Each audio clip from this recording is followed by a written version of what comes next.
What is it that truly sets standout athletes apart? Is it raw talent? Physical conditioning? Maybe it's their relentless dedication to their craft. Sure, these things matter, but let's be honest. There are countless athletes with these qualities who never break through and who never make the final leap from good to great. So what's the secret sauce? What is it that turns a great player into a true impact player? Well, imagine for a moment there's a concept so powerful, so game-changing, that simply understanding and applying it could instantly improve your performance, increase your chances of making it pro, and transform the way you approach every moment on the field, court, or track. And in today's video, I'm going to share this concept with you. It's something I've shared with pro athletes, Premier League Academy players, and D1 college students as their mental performance coach. And every time I share it, the performance of these athletes skyrockets. And I'm sure you want the same for yourself. So let's get started. So odds are you want to be a standout athlete, someone who attracts people's eyes, someone who is always noticeable. But I can almost guarantee, because you're watching this video, you're not getting noticed or the level of attention that you think you deserve. And I hate to break it to you, but you probably don't deserve that attention. Because to truly become a standout athlete and get noticed, you have to do things that are truly noteworthy.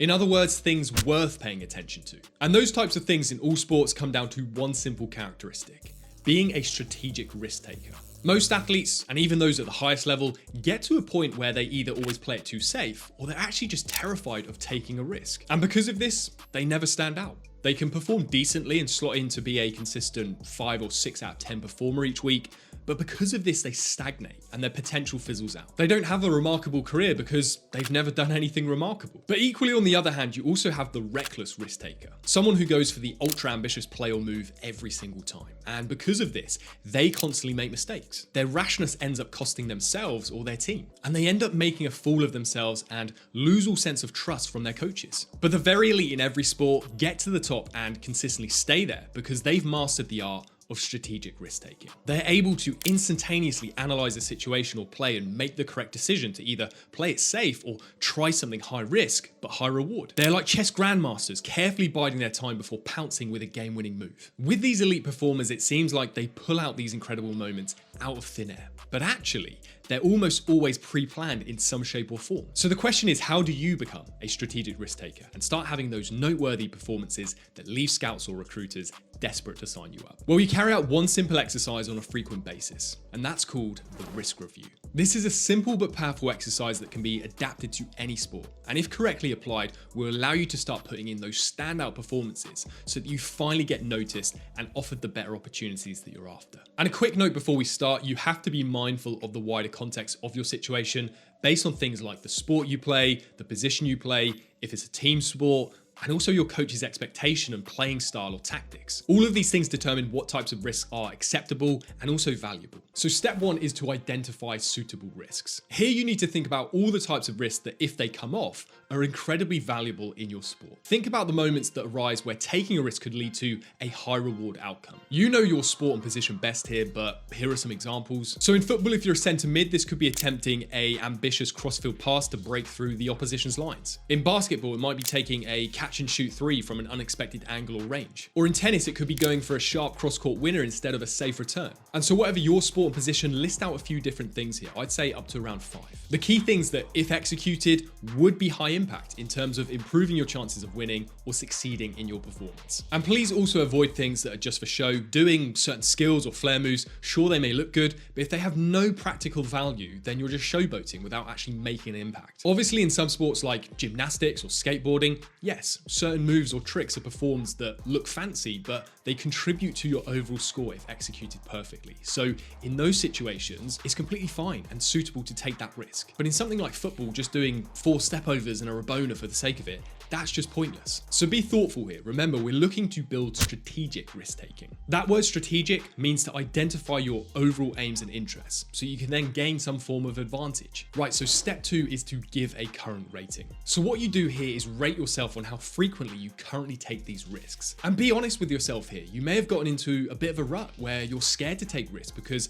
some in the past haven't paid off. So on a scale of 1 to 10, where 1 means you almost never take this risk and 10 means you take it all the time, how often do you actually go for it? So going back to some of the examples from the first step, if you rarely attempt those creative passes in football, you might rate yourself a 2 or 3. Or if you often go for that cross-court winner in tennis but hesitate in crucial moments, you might only give yourself a 5. This step is about self-awareness. There's no point in lying to yourself here. It's just about recognize your current tendencies and also understanding where you are right now. So if some of these are high, that's great, but if others are extremely low, then that's fine too. All this is doing is just signaling to us where our current appetite for risk lies. And then step 3 is to give a target rating. Now is the moment to decide where you actually want to be in relation to each of these risks. Again, use the 1 to 10 scale. How frequently would you like to take this specific risk? And keep in mind, this isn't about taking every possible risk. You don't ever want to be a 10 out of 10 on any type of risk, because it's about finding the sweet spot where you're challenging yourself without being reckless. If you want to become more creative in football, you might set a target rating of 7 for attempting those risky passes. Or if you want to increase your boldness as a shooter in basketball, you might aim for an 8 on taking those unexpected shots. And this step is crucial because it sets your intention. It gives you a clear goal to work towards. And this is a great opportunity to realize that you're probably very low on some things right now. And so it's no wonder that you're not getting noticed. Because if you were to go from a 2 to a 7 on some of these things,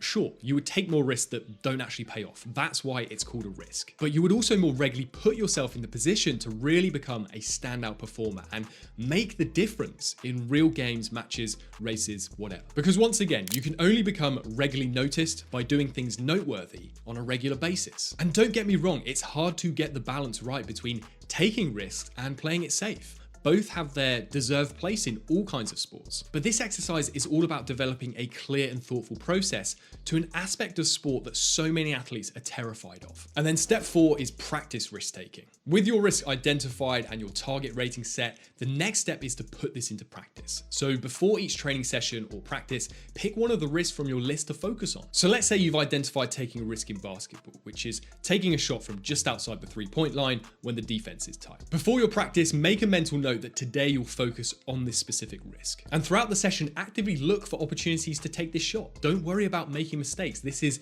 your time to just experiment and get comfortable with the risk. Because chances are you fall into the habit of being too risk averse or safe. And so you consciously need to give your brain an instruction to interrupt that pattern and create a new habit in certain situations. And as said, you want to do this one at a time, because if you go in trying to take 5 different risks, you're just going to be all over the place and making tons of errors and mistakes. Again, being strategic also means placing emphasis on where it is really needed, and placing emphasis on just one risk at a time allows you to make significant progress in the shortest period of time. The ultimate goal with this step is to just build your confidence and familiarity with these risks in a controlled environment so that when a real performance comes around, you're just ready to execute. You've built up in your mind a really strong sense of intuition as to when these little moments open up, and you can take the risk in an instant. That comes from not only setting these intentions for risk taking, but by regularly conditioning yourself to take them. Your brain is a pattern recognition system, so you need to practice so that it can store and consolidate all those patterns. That's what then allows you to make a split-second decision on whether to execute a risky play. And to cap things off, there's step 5, reflecting on risk taking.